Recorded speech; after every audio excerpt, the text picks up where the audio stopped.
Madam നല്ലൊരു ഉദ്യോഗസ്ഥയാണെന്നാണ് ഞാൻ കേട്ടിട്ടുള്ളത്. അറിയാതെ പോലും മാഡം ഒരു തെറ്റിന് കൂട്ടു നിൽക്കരുത്.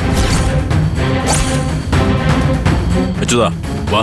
ഗോമതിയും കുടുംബത്തെ ആരെങ്കിലും കള്ളക്കേസിൽ കുടുക്കി ജയിലിൽ അയക്കുന്നത് എനിക്ക് കണ്ടിരിക്കാൻ പറ്റില്ല.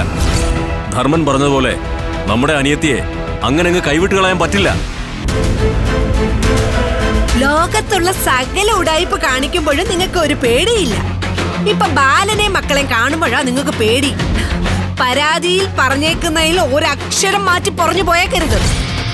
എന്തിനാ നിങ്ങൾ ഇങ്ങനെ തല ഉനിച്ചു നിൽക്കുന്നത്? ന്യായം നമ്മുടെ ഭാഗത്തല്ലേ?